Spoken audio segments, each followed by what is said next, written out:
எல்லோருக்கும் வணக்கம் and hi, welcome to village Neela பொண்ணு. இன்றைக்கி நான் செய்ய போகிறது ஈஸியான ஹெல்த்தியான ரெசிபி தான்.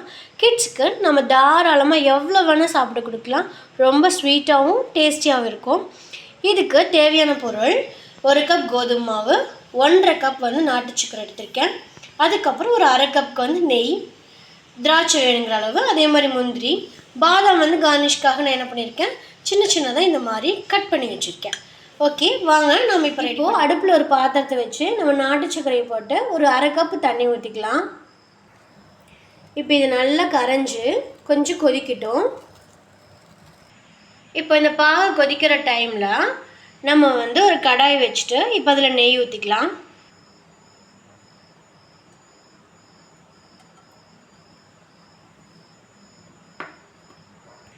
நெய் காஞ்சதும் முந்திரி தனியாக, திராட்சை தனியாக நம்ம வறுத்து எடுத்துக்கலாம். ஃபஸ்ட்டு திராட்சையை போட்டுக்கலாம். இது கொஞ்சம் பலூன் மாதிரி ஆனதுக்கப்புறம் எடுத்துடலாம். இது ஈஸியாக செய்யக்கூடிய ஒரு ரெசிபி தான். நீங்கள் வீட்டில் அடிக்கடி கூட வீக்லி ஒன்ஸ் கூட இதை செய்யலாம். ரொம்ப ஹெல்த்தியானது. கோதுமை மாவு, நாட்டு சக்கரை, மற்றபடி நட்ஸ் எல்லாமே தான் போட்டிருக்கோம். கண்டிப்பாக குழந்தைகளுக்கு செஞ்சு கொடுங்க, ரொம்ப லைக் பண்ணுவாங்க. இங்கே பாருங்கள், திராட்சையெல்லாம் பலூன் மாதிரி வர ஆரம்பிச்சிச்சு, கொஞ்சம் உப்பிடுச்சு. இந்த டைமில் நம்ம எடுத்துக்கலாம். இப்போ திராட்சை எடுத்து வச்சுட்டேன். அடுத்து முந்திரி போட்டுக்கலாம். முந்திரி நல்லா ரோஸ்ட் பண்ணுங்கள், கொஞ்சம் பொன்னிறம் ஆகிற வரைக்கும் வறுத்துக்கோங்க.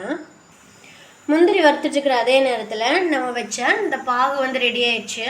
கொஞ்சம் நல்லா கொதிச்சு இந்த டைமில் ஆஃப் பண்ணிவிட்டு நீங்கள் வடிகட்டி வச்சுக்கோங்க. முந்திரி நல்லா ரோஸ்ட் ஆயிடுச்சு, நம்ம எடுத்துடலாம். இப்போ அதே நெய்யில் நம்ம எடுத்து வச்சு கோதுமை மாவு போட்டுக்கலாம். போட்டு இதை நல்லா கலரி விடுங்க. நல்லா கட்டி இல்லாமல் கலந்து விட்டுக்கிட்டே இருங்க. ஒரு 2லேருந்து 3 நிமிஷம் வரைக்கும் நல்லா வேகட்டும். இங்கே பாருங்கள், அதே நெய்யில் வெந்துட்டு கொஞ்சம் அப்படியே நல்ல லிக்விட் மாதிரி கொஞ்சம் செமி லிக்விட் கன்சிஸ்டன்சி ஆகுது. இப்படி கொஞ்சம் வேகட்டும் ஒரு 2 மினிட்ஸ்க்கு. அடுப்பு சிம்லேயே தான் இருக்கணும். ஒரு வேகமாக வச்சிங்கன்னா கண்டிப்பாக அடியில் அடி பிடிச்சிரும். ஸோ அதனால் சிம்லேயே வச்சுக்கோங்க. இப்போ இது கொஞ்சம் நல்லா வெந்துடுச்சு. இந்த டைமில் நாம் கொதிக்க வச்சு வடிகட்டி வச்சு பாகு ஊற்றிக்கலாம்.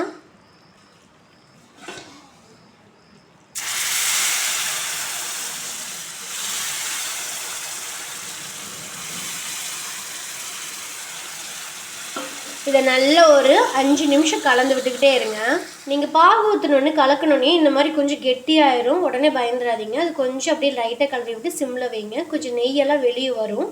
வெளியே வர்றப்ப நம்ம மறுபடியும் முந்திரி, திராட்சை இது எல்லாத்தையும் போட்டுடலாம். இப்போ பாருங்கள், நெய்யெல்லாம் கொஞ்சம் வெளியே வர ஆரம்பிச்சிருச்சு. இப்படியும் ஒரு 2 நிமிஷம் கலந்து விட்டுகிட்டே இருங்க. இப்போ பாருங்கள், இதெல்லாம் நல்லா வெந்துருச்சு. கொஞ்சம் அப்படியே நெய்யெல்லாம் கொஞ்சம் அப்படியே மேலே வர ஆரம்பிச்சிருச்சு. ஸோ இந்த டைமில் நம்ம வறுத்து வச்ச முந்திரியும் பாதாமும் போட்டுக்கலாம்.